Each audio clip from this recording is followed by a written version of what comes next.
Good morning বন্ধুরা, welcome back to my channel. আমার RMDB channel থেকে সবাইকে স্বাগত, অনেক অনেক ভালোবাসা জানিয়ে আজ একটা নতুন ব্লগ শুরু করলাম। কেমন আছো বন্ধুরা? আশা করি সবাই খুব ভালো আছে, আমিও ভালো আছি। তো আজ হচ্ছে রবিবার আর এখন বাজে হচ্ছে সকাল 8টা। তো তোমাদেরকে সাথে নিয়ে আমার ব্লগটা আমি এখন থেকেই শুরু করলাম। তো বন্ধুরা দেখো, সকালবেলার ওয়েদারটা দেখো, একদম পুরা কুয়াশা ভরা ওয়েদার। আর আমি যখন উঠছিলাম তখন এরকম দৃশ্য, তো তার আগে আরও কীরকম দৃশ্য ছিল আমি অবশ্য দেখিনি, কিন্তু মা বলছে যে একদম পুরো কুয়াশাতে ভরা ছিল। আর যেহেতু আমার পেছনের ক্যামেরাটা খুব একটা ভালো নেই, তার জন্য বোঝা যাচ্ছে না, দূরে লাগছে, কিন্তু কুয়াশাটা খুবই সামনে, মানে বেশি ছিল সামনে। আর দেখো, তারপরে চলে এলাম ঘরে, এসে পরে এখন চা করছি। আর চাটা হয়ে গেছে, আর মা আর আমি দুজন মিলে এখন চা খাবো। আর আমি তো গরমকালে চা খাই না, কিন্তু শীতকালে এখন মনে হয় যে মাঝে মধ্যে এক আধ দিন, মানে প্রত্যেক দিন না, মাঝে মধ্যে এক আধ দিন বন্ধ রাখি, আর প্রায় দিনই না হলে মনে হয় একটু চা খাই। তো দেখো, এদিকে বিস্কুট আর চা নিয়ে নিয়েছি দুজনকার। তো বন্ধুরা, চা খাওয়া কমপ্লিট হয়ে গেছে। আর তারপরে না সবজি বিক্রি করতে আসছিলো, তো একদম দুদিনের সবজি নিয়ে নিলাম, কারণ বললো যে কালকে আসবে না, যেহেতু ধরো কালকে মকর, তো সবাই চান করবে নদীতে, তো তার জন্য কালকে আর আসবে না বলে আজকে সব সবজি কিনে নিয়েছি একবারে, দুদিনের সবজি দিয়ে। দেখো সব কাটা টাটা হয়ে গেছে, তো তারপরে জায়গাটা পরিষ্কার করে নিচ্ছি। আর আজকে জানো তো কাজ করতে আসবে না, বলে দিয়েছে অবশ্য কালকে যে আজকে কাজ করতে আসবো না। তো তার জন্য এবার নিজেদের কাজগুলো ঠিক নিজেরা আস্তে আস্তে সব মিটিয়ে নিচ্ছি। অতটা ঝামেলা হয় না, কি বলো তো, জানা থাকলে, না জানা থাকলে না বেশি সত্যি কথা বলতে ঝামেলা হয়। তো আমি ময়লাগুলো সব ফেলে দিয়ে এলাম, এসে পরে ভাবলাম যে একবারই রান্নাঘরটা ঝাড় দিয়ে দিই, দিয়ে রুমগুলো ঝাড় দেবো, তাহলে কি বলো তো বারবার আসতে হবে না, একদিক থেকেই কাজগুলো মেটালে পরে বেশি ভালো হয়। তো ওইদিকে মাও আসছিলো, কিছু করছিলো, আমি ঠিক করে জানি না কী করছিলো তখন। আর আমি এখন ঝাঁট দিয়ে দিচ্ছি। তো সব ঘরগুলো ঝাঁট দেওয়ার পরে না, তারপরে একবারে বিছান টিছান তুলে তারপরে উঠানটা ধুতে যাব। তো এই রুমকে চলে আসছি ফার্স্টেই, তো এই রুমে এসে পরে হচ্ছে ঝাঁট না দিয়ে তার আগে হচ্ছে বিছানটা তুলে নিচ্ছি। তো বিছানটা ঝাড়ার পরে তারপরে ঝাঁট দিয়ে নেবো। আর আমার মেয়ে কী বলছিল জানো তো তার আগে, তো ওকে হচ্ছে ওর মিস পড়াতে আসছে এখন, তো ও তার আগে আমাকে বলছিল যে আমি আজকে বিছানটা তুলবো। তো ঠিক আছে, আমি ওকে বললাম যে তুই আগে টিফিনটা খেয়ে নে, তোর মিস এখনই নাহলে পড়াতে চলে আসবে, তারপর তুই বিছানটা তুলবি, তাও ঠিক আছে। তো বিছানটা না তুলে পরেই চলে গেছে, আসলে ভুলে গেছে, ও খাবারটা খাওয়ার পরে না একটু টিভি দেখতে লেগে গিয়েছিলো, যে একদমই ভুলে গেছে যে ওকে ও নিজে বিছান তুলবে বলেছে। তো আমি আর ওকে বললাম না, নাহলে কাঁদবে এখনই শুনলে। তো দেখো, তারপরে বাইরে চলে এলাম উঠান ধুতে। তো তারপর ভাবলাম যে কী বলো তো, যে বাইকটা একটু ধুয়ে দিই, বাইকটাতে প্রচণ্ড ধুলো পড়েছে। তো তার জন্য ভাবছি যে না, বাইকটা আগে ধুয়ে দিই, তারপরে উঠানটা বরং ধুবো। তো আমাদের এখানে না এত কালি, মানে কারখানার প্রচুর প্রচুর কালি ছাড়ে। একদিন যদি না যে কোনো জিনিস ধোয়া হয়, উঠানটাতেই সামান্য যদি একদিন জল না দেওয়া হয়, পরের দিন আর পা দেওয়া যায় না।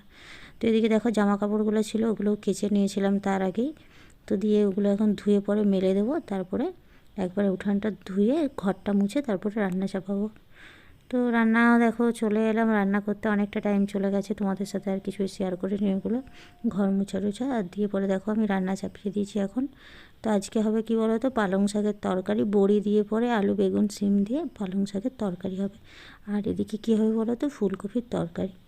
তো ফুলকপির তরকারিটা দুভাবে করব, তো কীভাবে কী করছি কি না সেটা পরে বলছি তোমার দিকে, কারণ এখন হচ্ছে বড়িটা ভাজছি। তো বড়ি ভাজার পরে কী করব বলো তো, আর ওইদিকে দেখো ফুলকপিটা না ভেজে রেখে দিয়েছি, কেন বলো তো, কি মানে একবারে হয়ে যাবে ঝটপট করে করে, তো তার জন্য মানে কড়াইটা ধুলাম না, ওইটাতে ফুলকপি আলুটা ভাজার পরে এইদিকে চাপিয়ে দিয়েছি শাকটা, যে তাহলে শাকটা হয়ে যাবে। শাকটা নামিয়ে পরে একবারে কড়াইটা ধুয়ে পরে তারপরে ফুলকপিটা চাপাবো। আর ফুলকপিটা না আজকে আঁশ আর নিরামিষ দু রকমের করছি, মানে মায়ের আলাদা করে করছি আর আমাদের আলাদা।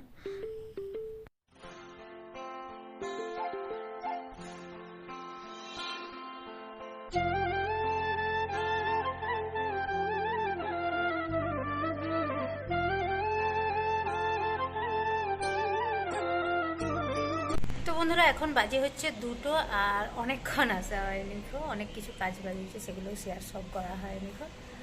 তো চলো এখন খেতে দেওয়ার পালা। আর মেয়েকে খেতে দিয়ে দিয়েছি অলরেডি, কারণ ওর খিদে পেয়েছিলো প্রচণ্ড।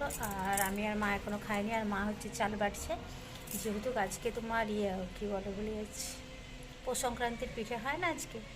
তো আজকে তো ধরো কী বলবো, আমাদের পিঠে মানে পৌষ সংক্রান্তির যে পিঠে হয় না, পুর পিঠেটা, তো সেদ্ধ পিঠে ওইটা যেহেতু হবে না, কারণ আমাদের ভাইয়াতে মারা গেছে, তার জন্য 1 বছর হয়নি গো।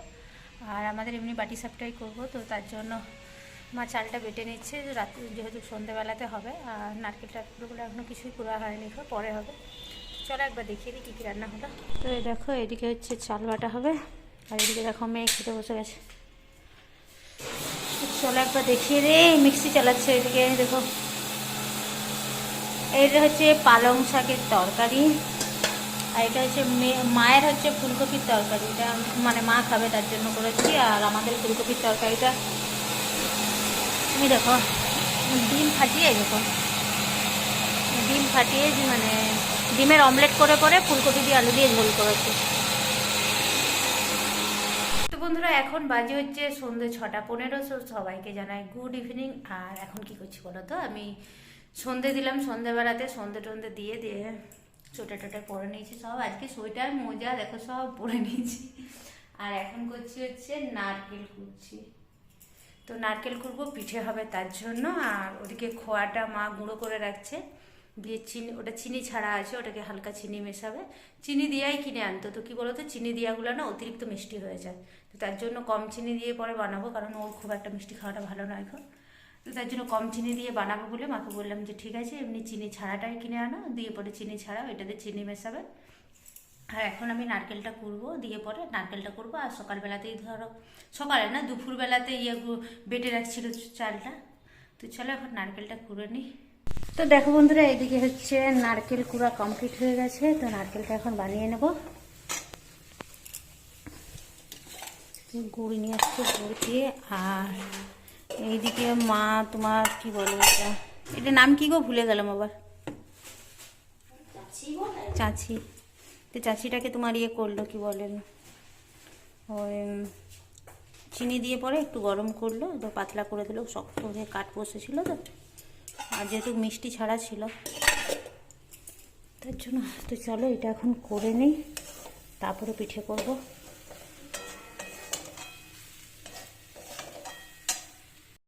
তো দেখো বন্ধুরা, এদিকে চাপিয়ে দিয়েছি পিঠে করা। আর মেয়েকে দুটো দিয়ে এলাম, মাকে একটা দিয়ে এলাম। তো ওরা এগুলো খাক, আর আমি ততক্ষণকে আরও পিঠে বানাই। তো পিঠে করছি, কিন্তু পিঠেগুলো কী হচ্ছে না, তো হালকা হালকা না ফেটে যাচ্ছে, মনে হচ্ছে বড়ো হয়েছে বলে না, তার জন্য হালকা হালকা ফেটে যাচ্ছে।